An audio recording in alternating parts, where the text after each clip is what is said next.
So, hi everyone. Let's welcome Sai Apurva for our podcast episode 5. So, please, can you introduce yourself? Hi Satanshu, good evening. Thank you so much for having me here today. I'm Sai Apurva. I've done my bachelor's in ECE from NMIT. I'm currently pursuing my master's in MIT Microelectronics. For my final year thesis, I am working on a joint project with IIT Guwahati and SEL Chandigarh. As a child, I was very fond of chess. I'm a state level chess player. I sing Carnatic music. I love to read. I love to write. I have taken part in every debate and essay competition there is. That's pretty much about me. Then, how was your undergrad experience? My UG experience wasn't that pleasant, mainly because of the shuttle. It was near to the airport and I had to travel a lot. I felt like half the time I was just traveling. Our campus was very well maintained. What I didn't realize as a student there was that we had excellent lab facilities. I have had exposure to so many more tools compared to my peers. Our fest, Anadhyanta, was very well organized and we would have a lot of celebrity guests. That would be very fun. As far as the curriculum goes, I too dreaded field theory like everyone else. The faculty were decent. With respect to placement, it was, I can't really say because we didn't have a lot of core companies coming in. It was more like Infosys, Tata, all hiring for the CS profiles. But my juniors have told that the college is working on fixing that, and I'm really glad to hear it. So, when you plan to, when you were decided to plan for MTech? Actually, not just masters. The reason I love electronics is because of my mother. My mom is an entrepreneur and she's South India head for SM Electronics. She's basically the reason for my passion in electronics. I chose electronics right from my PUC and I always wanted to do masters. So, do you think that apart from CS and IT, all other branches are underrated? What do you felt when you want to join? Your passion was EC, or you also wanted to join CS and IT, then got EC? Actually, when I was there, EC was the core branch. Then it was CSE with respect to the cutoffs, and I liked EC, so I joined. EC is like the best of both worlds of hardware and the software. So I know Python, scripting, C++. Even we have to learn all that. So I feel that I've always liked EC. It's not like I couldn't get into CS, so I took EC. It was not like my second option. Okay. Then, did you give gate exam? Yes, I did give GATE. I went for coaching in ACE during my third year. Clearing GATE is mandatory if you want. If you want to get into any of the top IITs or NITs. Even in Manipal, 10% weightage is given to the GATE score apart from their main entrance. Okay. Then, why Manipal you have chosen? Means any or other colleges are there like RV and others? No, Manipal Microelectronics had the best placement record, and I always wanted to join Manipal. And I actually even tried for BITS Pilani. That after IITs and NITs, my second choice was BITS Pilani, but my rank wasn't good enough, and I got BITS Hyderabad for embedded, and I was very specific about VLSI, so I chose microelectronics in Mahe. Okay. Then when did you started preparing for this MTech exam for MIT? Means Manipal. I start no, I didn't make a separate preparation for Mahe and separate for GATE. I started my preparation right around third year. I went for coaching, so fourth year I was just focused on getting my project done. So yeah, around that time, fourth year, and after fourth year I actually did job for a year as a product engineer in A+. So that time I was juggling between studying for GATE and doing my job. After this, Feb GATE exam was there, and I realized as soon as I wrote GATE that my rank will not be good enough for IITs and IITs, so I started studying harder for Manipal and BITS. Manipal exam is around June. You finish GATE in Feb. BITS was in May, so you get a lot of time to prepare. And I just prepared a lot at that time. Then can you tell how tough is this MIT entrance exam? Means MIT entrance exam is almost similar to GATE. It's for 240 marks. 60 questions will be there. I don't remember the time limit. I think it was 1.5 hours or 2 hours. I'm not really sure. There is negative marking just like for GATE, and yeah, it's almost at the level of GATE, a bit easier. But BITS exam was quite hard. It was like a Viva entrance where they were asking me the values of the resistor. It felt more like a lab Viva than this thing. BITS entrance was a comparatively harder. so what changes you experience from your undergrad to your masters? I mean, what you think that are good things and bad things are? Actually, I didn't experience much change because I really like VLSI. I'm studying what I love. In undergraduation, they give you like a lot of options to find your calling, to find what you're interested in. But by the time you come to PG, you pretty much know what you're good at, and you take up a PG only if you know you like the subject. You're not going to do masters in a subject that you don't like or that you're not good at. So it was really fun learning. I mean, it was really fun actually. I really enjoyed my PG experience, and we had a lot of, our college was very supportive, and as a UG student, we were always focused on adding functionality to a given circuit. But as a PG student, instead of just adding functionalities, we do extensive research on what is missing and we work on that. So instead of adding functionalities just for the sake of adding it, we see what is really important and we add. Research is a very tedious process.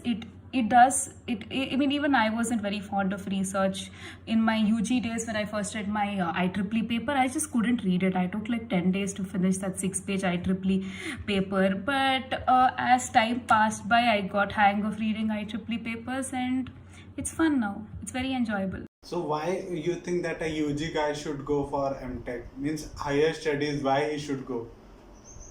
That's a tricky question. It all comes down to a personal choice. I was always passionate about electronics, and when I was in my fifth sem, I fell in love with VLSI, so I was very sure about it.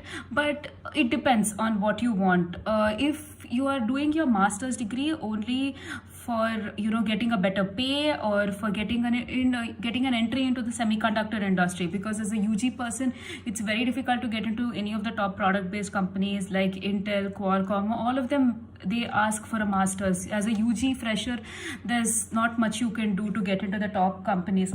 So if your aim is to work in one of those companies and you're not really interested in masters, I wouldn't suggest that. I think you could go with a training institute. They are cheaper, they take lesser amount of time and effort as well, because to get into masters you have to study for GATE, and that is a lot of effort.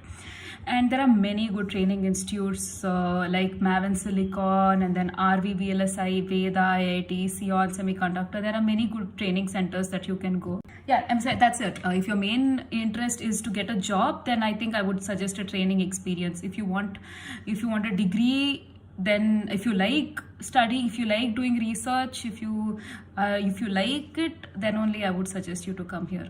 It all depends on person. Yeah. Then as you did internship from IIT Guwahati, so can you tell something about that? How you did get that?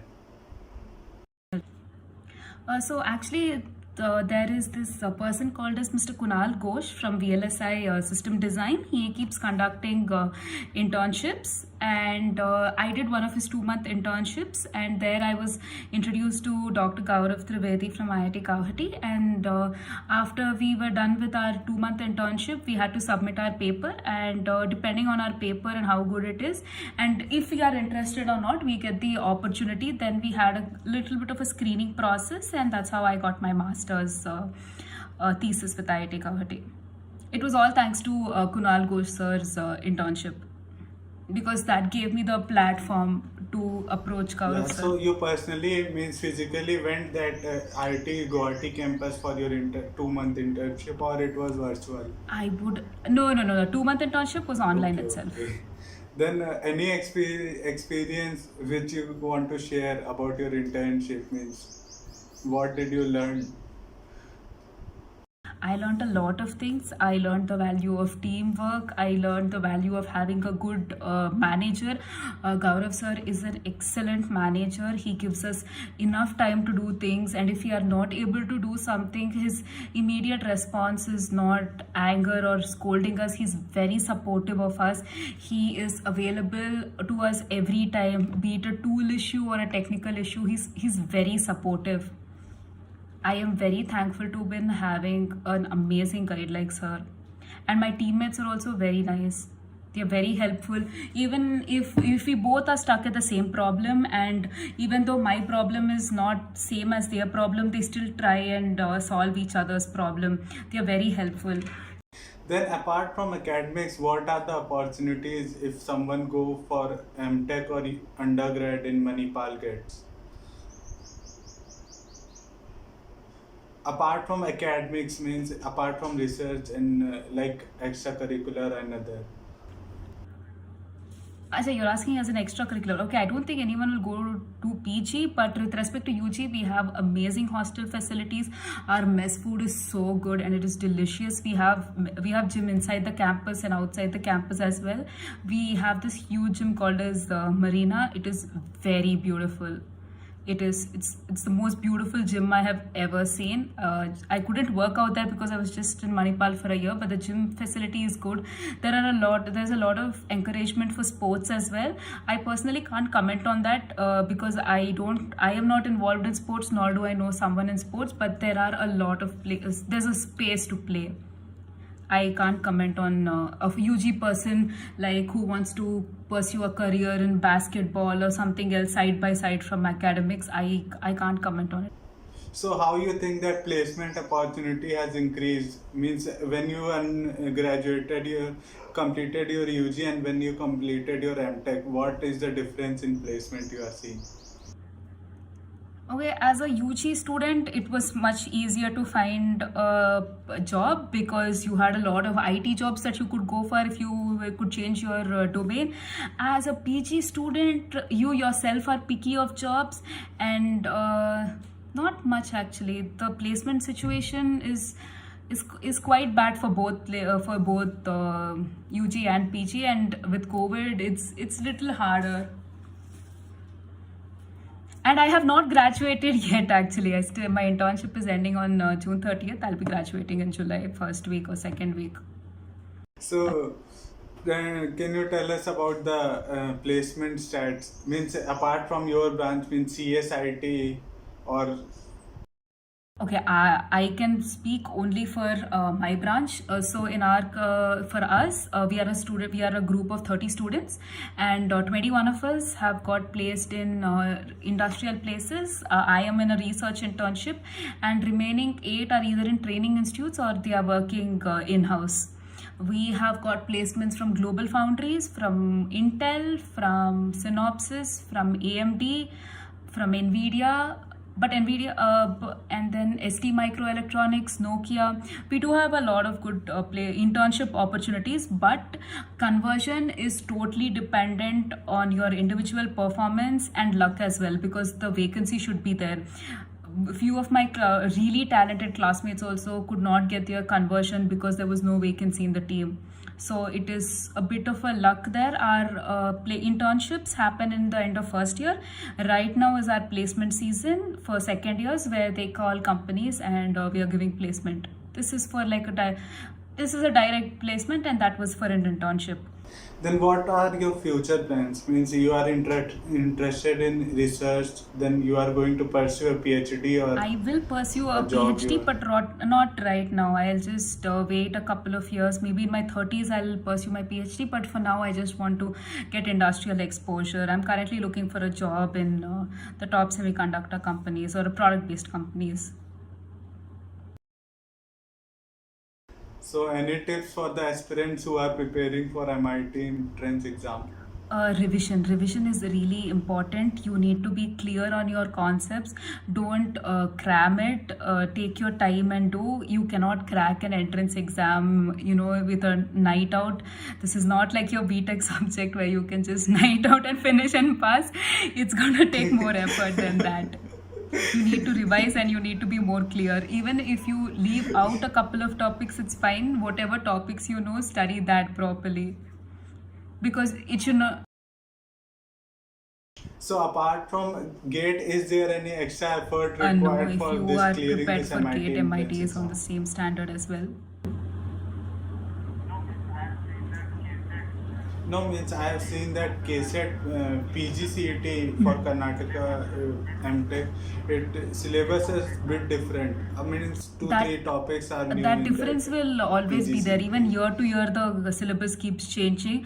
I would say around 85 to 90% of the syllabus is same, and 10% variation is there. Even for Manipal, we had a few extra topics in math, and we had a few extra topics in signal processing as well, and one extra topic in communication, if I'm not wrong. A few changes here and there will be there, but 90% of it would remain the same. 85 to 90%. Thanks for accepting that request. No problem. Thank you for having me.